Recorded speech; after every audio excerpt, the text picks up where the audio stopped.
Hi,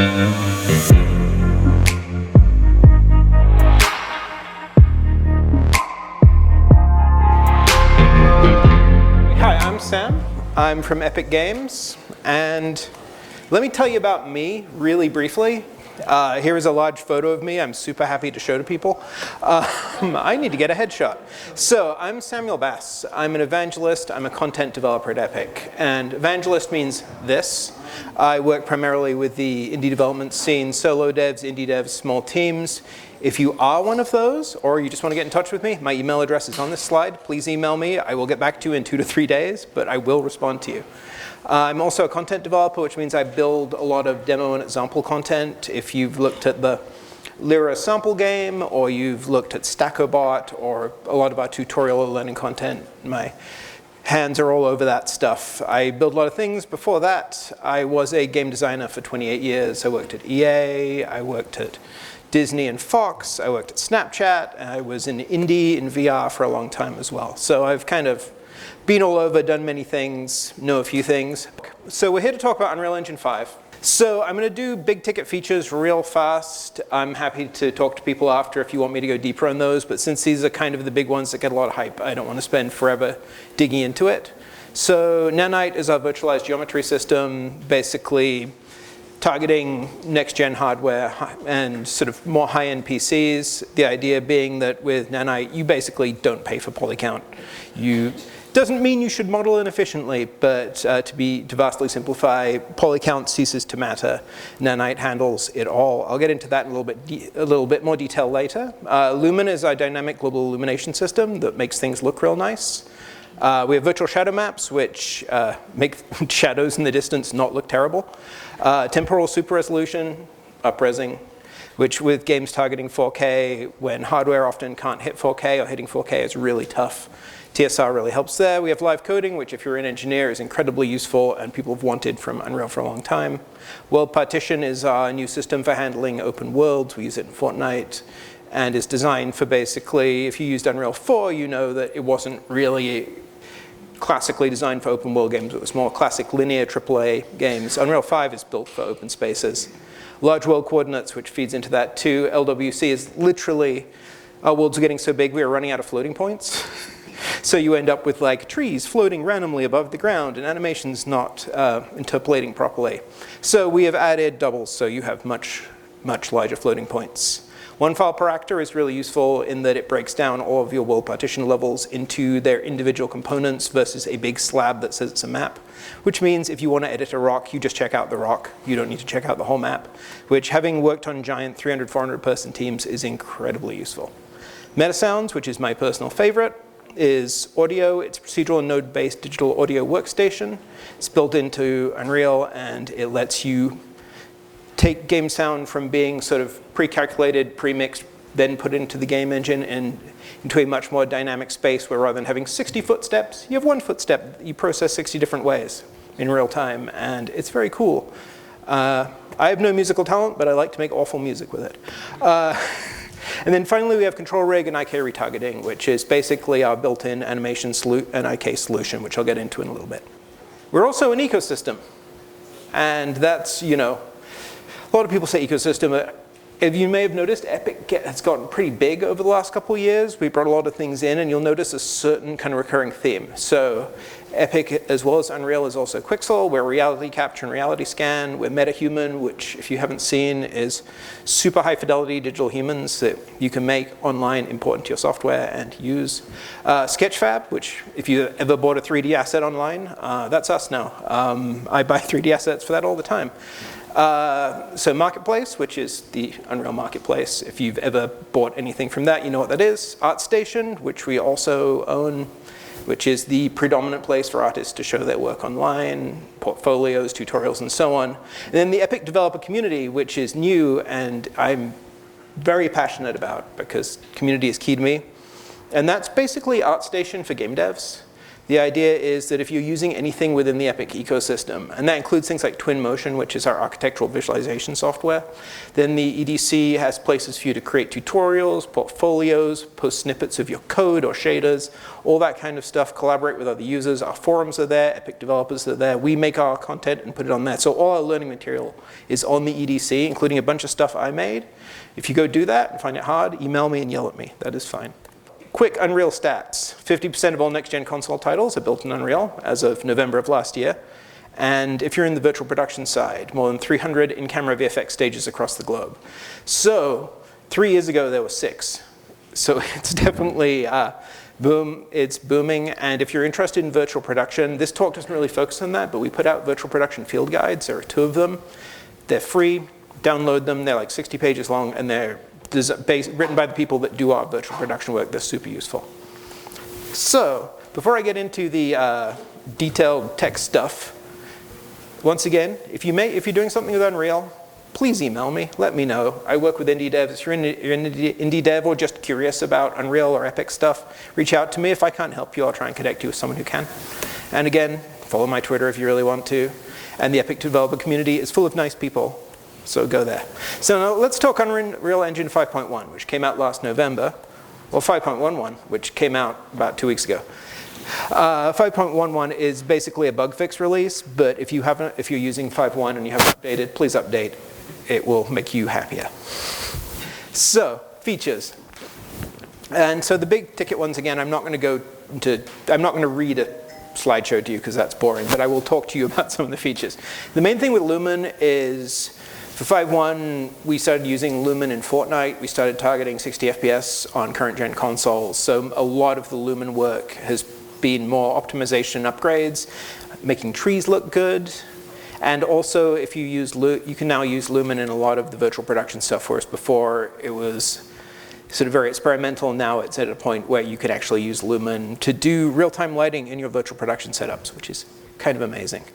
So Nanite, as I said before, is our virtual geometry system. What we added is what we call a programmable rasterization framework, which is a lot of syllables. But what it really means is virtualized geometry takes really high poly meshes and works out what of it needs to render at any moment. So it's basically almost like dynamically LODing itself. And the problem with that, any rendering engineer will now come punch me in the head because that's so simplified. But so what you can see here is this is a Nanite-based landscape with trees. And with the initial version of Nanite, the problem was that tree leaves get so small that once your trees zoom out, they lose all their leaves because it's like they're too small, we can't render them. And so with a programmable rasterization framework, you can basically build rendering rules into Nanite. And so what the trees do is they know how big a tree is, and they know that they don't want to lose their leaves. So the leaves actually expand to fill the circumference of the tree as you zoom out, but because it's so far away, you don't notice. And without the rasterization framework, you couldn't do that. It also now works with world position offset. So if you like things blowing or flags that do flag stuff, it is much better for that now. It's also very, very stable now. So I'm a big fan of Nanite because it makes stuff look better without having to work as hard. So now I'm going to go through some lesser features, not lesser as in less good, but as in less well known. New beta and production ready stuff that if you're a dev, you probably might be interested in. And once I'm done with this, I will tempt the gods and do a live software demo. So let's see how that goes. Okay, so new things. Soundscape. Soundscape is a plugin. And it was built originally by Dan Reynolds, who is one of our technical sound designers and is a person with a giant brain. And it was for The Matrix Awakens, because the problem with The Matrix Awakens is that city was built in Houdini and was regenerated sort of about once a week at least. And if you were, say, the sound designer for that city, you don't want to go and place ambient sound in your city over and over and over again every time it changes. So what Dan did was built this tool that basically takes your metadata from Houdini and uses that to pre-place all of your ambient sound, including the cars and the cars that move, all of that kind of stuff. It's all handled through Soundscape. You just feed it the metadata and the sounds it needs to work with, and it works out the rest. So if you're doing a large space open world game, especially if you're a smaller team and you just don't have the resources, I was talking with an indie dev last night who's doing a big game, and it's basically 2 people doing it. And I'm like, you should be using Soundscape, because otherwise you're going to have a very quiet world. So Soundscape is really valuable. There's the light mixer panel, which it's funny because it sounds so simple, but if you've ever done lighting in Unreal, you don't like scrolling through your details panel and clicking on all the different lights and setting the values, and it will slowly drive you mad. And this was written for virtual production, but it's useful everywhere. This just shows all of your lights on one panel with all the numbers you need to adjust. And so if you're lighting a space, it suddenly becomes much easier. We have a waveform editor now. If you don't know what a waveform editor is, it edits sound. Before you'd have to go into an external piece of software. This just lets you stay in the tool. And it works very nicely with Metasound.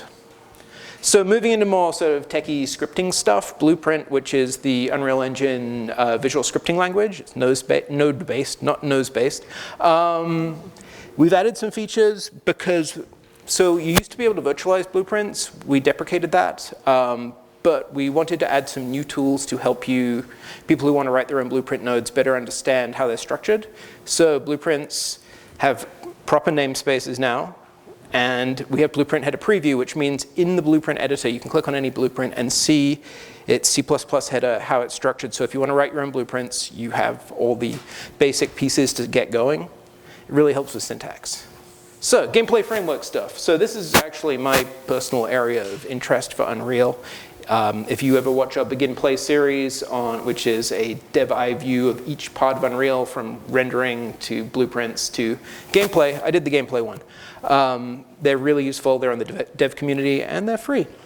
So for gameplay framework, the main big thing we've done is enhanced input, which has been in since Unreal 4. Later versions of Unreal 4 is now production ready and is the engine default, replacing the old Unreal input system. So the way inputs used to work in Unreal is you had a big list of inputs, and you're like, jump is all these things, and interact is all these things, and then you build a lot of script or like blueprinting or enums and switches to manage that, and it can get really messy. With enhanced input, you define an input map and input actions. You map actions to the map, and you can put your curves on there. You can put all the things you use to tune controls in games directly into enhanced input, and then you can dynamically remap. So rather than going, if I'm driving a car, ignore all that and do all this, you just swap for the driving a car enhanced input mapping and just use that, and it will just do the things you want. So if you wanted to do a game that's 3D and then switches to 2D, you just switch to the 2D control map, and it will just work.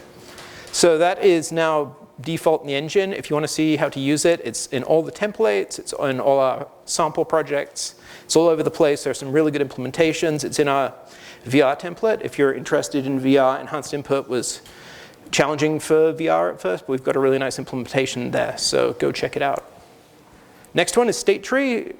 And StateTree speaks to my designery heart, which is it's a scalable general purpose state machine, which is something I've wanted in Unreal forever. Basically, a state machine is your classic thing of you have these states, you can switch between these states with these rules, and in these states you do these things.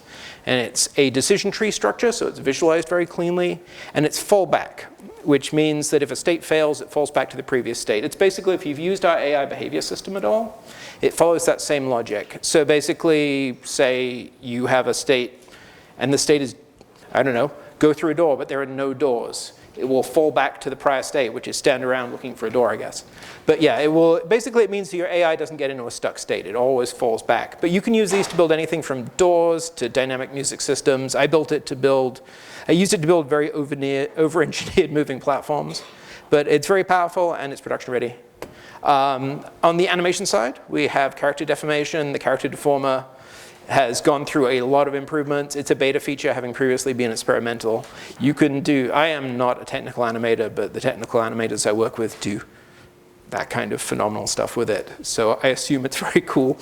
And then from there, that leads into Control Rig. Control Rig is basically in-engine rigging solution. We use it for IK, we use it for rigging, and we're basically expanding it towards fully procedural character rigging. So you can generate hierarchies via graph in the construction event. You can customize a whole bunch of stuff. We've refactored all the nodes, so it's a lot less complex. We've added proxy controls, so you can edit your controls without generating keyframes.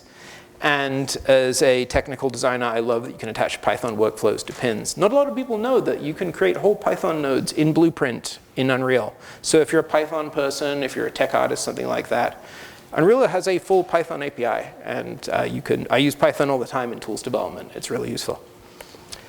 The last sort of like non-experimental upgrades is our XR development workflow has been through a really serious overhaul. So if you're a VR dev, I was a VR dev for about 6 years. We've basically, with Unreal 5, the workflow was still an experimental state. It is now pushing towards a beta state. It's driven mostly by OpenXR. We're switching towards full OpenXR as our core thing. So rather than going, okay, well, this is for the Rift, and this is for the Vive, and so on, we're going to have a general API solution, and then wrappers for anything that needs a wrapper. So there's a bunch of stuff that I'm not going to read through there, but basically it is much, much easier to build and test VR, AR, XR games in Unreal compared to how it was a year ago. And we have a lot more stuff coming for that in the future, so please watch this space. We also just finished a VR Games Week. If you look at our social media, we've been promoting a bunch of Unreal Engine VR games, including some that just shipped for PSVR 2, which is pretty neat. So, experimental features. There's only 2 of these, and then I give you a demo. So, experimental features. We have our new shading system, which if you watched 5.1 stuff used to be called Strata. It is no longer called Strata. It will be actually named something soon. But what it basically does is replace our fixed suite of shading models. Like if you've done shader work in Unreal 4, you know, we have things like clear code. We have a lot of things that are basically there to simulate a surface. What this one does is replace the sort of making it an approximation with something much closer to actually simulating surfaces, not just surfaces, but interiors. So, you know, when light passes through something, it doesn't just pass through the surface, it also passes through the interior. So if you're refracting light through ice, say, like in this example, we have ice over rocks. And if you look at the way the ice goes across the rocks, you can see layers of normals. But basically the idea here is you define your shader as a slab of material versus a surface. And that lets you, and you can have multiple types of material within that slab. So rather than having, okay, this is my plastic shader, and this is my metal shader, and then I've got to create separate geometry or separate UVs and place the shaders there, you can have them all within one shader and just like vertex paint them if you want.